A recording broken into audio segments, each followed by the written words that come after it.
Hello students, अब हम बात करने वाले हैं यूनियो के रेस्पिरेटरी सिस्टम के बारे में।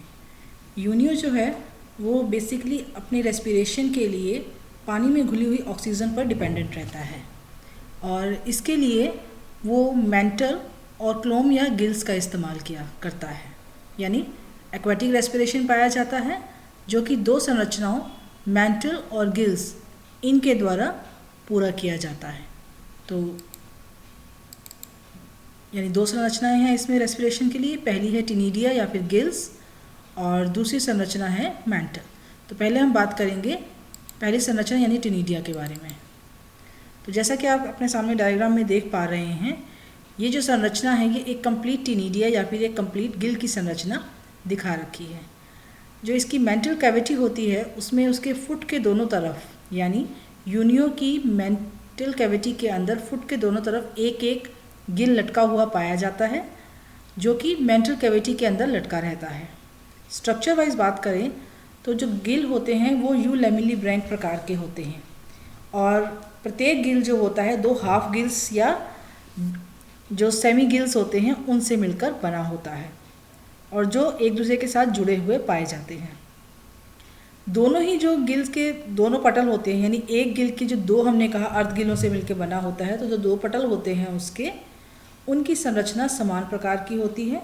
बस फ़र्क इतना रहता है कि अंदर का जो पटल होता है या हाफ पार्ट होता है गिल का वो बाहर वाले की अपेक्षा थोड़ा सा ज़्यादा चौड़ा होता है।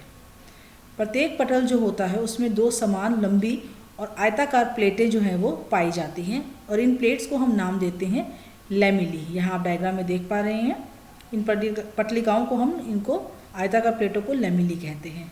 ये पटलिकाएँ अगले निचले और पिछले किनारों से परस्पर जुड़ी हुई होती हैं और इसकी संरचना जो है एक पर्स के समान होती है। जैसे पर्स आप जानते हैं दोनों साइड से बंद होगा और नीचे से बंद होगा, ऊपर से सिर्फ खुला होता है। सेम उसी तरीके से इस लैमिलीज की स्ट्रक्चर भी होती है कि ये नीचे से और दोनों साइड से तो बंद होते हैं, बस ऊपर की तरफ से खुले हुए होते हैं। दोनों पटलिकाओं के बीच में एक संकरी गुहा पाई जाती है जिसके अंदर इंटरलैमिलर जंक्शंस जो होते हैं, जो आप जंक्शंस देख पा रहे हैं, यानी ये दो पटलिकाएँ हो गई यहाँ पे और इनके बीच में जंक्शंस जो हैं वो पाए जाते हैं जिसके कारण कि कंप्लीट जो एक कैविटी प्रेजेंट होनी थी वो छोटे छोटे चैम्बर्स के अंदर डिवाइड हो जाती है। इन कैविटीज़ को हम नाम देते हैं वाटर ट्यूब्स या फिर जल नलिकाएँ।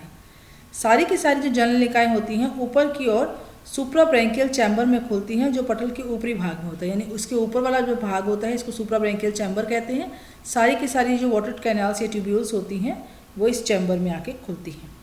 अगर हम प्रत्येक पटल को देखें तो ये वी आकार की उदग्र छड़ों का बना हुआ होता है जिन्हें गिल फिलामेंट्स कहते हैं और ये संयोजी उत्तक से बने अनुदैर्ध्य छड़ों से जुड़ी हुई होती है। और ज़्यादा आपको इसकी डिटेल के साथ कंफ्यूज होने की ज़रूरत नहीं है। आप यहाँ डायग्राम को देख पा रहे हैं, ये इंडिविजुअल लैमिला को दिखा रखा है इन्होंने। तो यहाँ आप क्या देख पा रहे हैं डायग्राम के अंदर, यहाँ फ्रंटल सीलिया है, यहाँ भी सीलिया है, यहाँ बीच के अंदर रॉड्स प्रेजेंट है। एक रॉड ये है, एक यहाँ पे रॉड प्रेजेंट है, लेटरल सीलियास दिखा रखे हैं और यहाँ पे ब्लड कैपिलरीज का जो नेटवर्क है वो प्रेजेंट होता है। पटल के जो जितने भी गिल लैमिला होते हैं वो सारे के सारे एक जैसे होते हैं, इसलिए इसे हम होमोरैप्टिक प्रकार का कहते हैं और ज़्यादातर जो पैलेस्पोडा के मेंबर्स होते हैं उनमें इसी प्रकार के गिल लैमिलास जो हैं वो पाए जाते हैं। यूनियो का जो प्रत्येक गिल तंतु होता है वो कनेक्टिव टिश्यू का बना होता है और काइटिन की बनी हुई जो रॉड्स होती हैं उनके द्वारा उसको मजबूती मिलती है। और इसमें तीन प्रकार के सीलिया पाए जाते हैं गिल लैमिला में, फ्रंटल सीलिया, लेट्रोफ्रंटल सीलिया और लेटरल सीलिया, जैसे कि आप डायग्राम में देख पा रहे हैं। और ये जो सीलिया रहते हैं ये वाटर मूवमेंट को कंट्रोल करते हैं। अगर हम ब्लड की सप्लाई की बात करें इन टिनिडियम्स के अंदर तो किडनी से जो अशुद्ध रुधिर होता है, अशुद्ध से हमारा मतलब यहाँ है जो डीऑक्सीजनेटेड ब्लड होता है वो अभिवाही क्लोम वाहिका द्वारा यानी एफरेंट ब्रैंकियल वेसल्स द्वारा गिल्स तक आता है। यानी जो अनसैचुरेटेड ब्लड है वो एफरेंट ब्रैंकियल वेसल्स द्वारा गिल्स में आएगा, फिर ये इन गिल्स के ऊपर से गुजरता है जहाँ पे ऑक्सीजन का और कार्बन डाइऑक्साइड का आदान प्रदान होता है और फिर ये सारी की सारी शाखाएं इकट्ठी होकर इफरेंट ब्रैंकियल वेसल में खुलती हैं और ये इफरेंट ब्रैंकियल वेसल्स जो होती हैं वो भी अंदर तक फैली हुई रहती हैं, और यहाँ से जो ब्लड है उसको हृदय में भेज दिया जाता है, और हृदय से उसको पूरे शरीर के अंदर सर्कुलेट किया जाता है। हार्ट जो होता है, जो गिल्स होते हैं, उसकी प्रत्येक गिल की जो बाहरी और अंतःपटलों की पटलिकाएँ होती हैं वो आपस में जुड़ जाती हैं, और बाहरी पटल की पटलिका प्रवार के साथ भी जुड़ी हुई रहती हैं। इन गिल्स की उपस्थिति के कारण जो मेंटल कैविटी होती है वो दो जो चैम्बर्स के अंदर बट जाती है। इन्हें हम कहते हैं निम्न क्लोम कक्ष यानी इंफ्राब्रैंकियल चैम्बर, और सुप्राब्रैंकियल चैम्बर या फिर अनुदैर्ध्य अधिक्लोम कक्ष। निम्न क्लोम कक्ष और अधिक्लोम कक्ष। निम्न क्लोम कक्ष को हम नाम देंगे इंफ्राब्रैंकियल चैम्बर, और अधिक्लोम को हम नाम देंगे सुप्राब्रैंकियल चैम्बर्स। अब हम बात करते हैं रेस्पिरेशन फिजियोलॉजी की।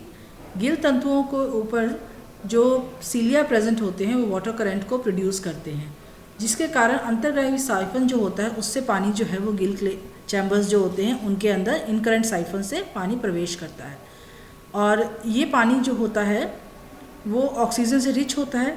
तो यह यहाँ पे गैसेस का एक्सचेंज होता है, ऑक्सीजन जो है वो रुधिर में मिल जाती है और कार्बन डाइऑक्साइड रुधिर से निकलकर पानी के अंदर आ जाती है। और ये जो पानी है वो एक्सक्रेंट जो साइफन्स होते हैं, अधिक्लोम कक्ष होते हैं, उनमें प्रवेश करता है, और यहाँ से कक्षों में जल पीछे की ओर बहकर अवस्कर कोष्ठ में पहुँच जाता है, और जहाँ से एक्सक्रेंट साइफन के थ्रू इसको बाहर निकाल दिया जाता है। और यहाँ जब इस प्रोसेस पूरे के अंदर जब पानी गिल्स के ऊपर से बहता है तो उस प्रोसेस के अंदर या उस समय गैसेस एक्सचेंज होता है, जिसमें कार्बन डाइऑक्साइड रुधिर से निकलकर पानी में आ जाती है, जबकि पानी में घुलित जो ऑक्सीजन होती है वो रुधिर के अंदर मिल जाती है। तो इस प्रकार से गैसेस एक्सचेंज हो पाता है। बाहर निकलने वाला जो जल होता है उसमें साथ साथ कार्बन डाइऑक्साइड के साथ साथ नाइट्रोजनस वेस्ट और एक्सक्रीटरी मटेरियल भी पाया जाता है। फिर यहाँ आपको दिखा रखा है इस डायग्राम के अंदर पूरी पोजीशनिंग दिखा रखी है कि लैमेला किस तरीके से नज़र आते हैं। यहाँ आप देख पा रहे हैं, जैसे आपको कहा था कि दो गिल्स होते हैं, तो एक गिल दो अर्ध गिलों का बना हुआ है, एक यहाँ प्रेजेंट है, एक यहाँ, और दोनों अर्ध गिल जो होते हैं वो लैमेलियल स्ट्रक्चर से, जहाँ के आपको यहाँ पे चैम्बर्स जो हैं इसके नज़र आ रहे होंगे। तो इस प्रकार से ये सारा का सारा जो स्ट्रक्चर है वो रेस्पिरेशन में हेल्प करता है। दूसरी स्ट्रक्चर जो होती है वो होती है मेंटल, जो कि रेस्पिरेशन में सहायता करती है। जो मेंटल होता है वो कवच का स्त्रवण करने के अलावा श्वसन का भी कार्य करता है, यानी रेस्पिरेशन का जो कार्य है वो मेंटल कर सकता है या करता है, और ये काफ़ी पतला और वेस्कुलर होने की वजह से, यानी इसमें ब्लड सप्लाई अच्छी होने की वजह से गैसेस एक्सचेंज के द्वारा ये जीव के रेस्पिरेशन में सहायक होता है।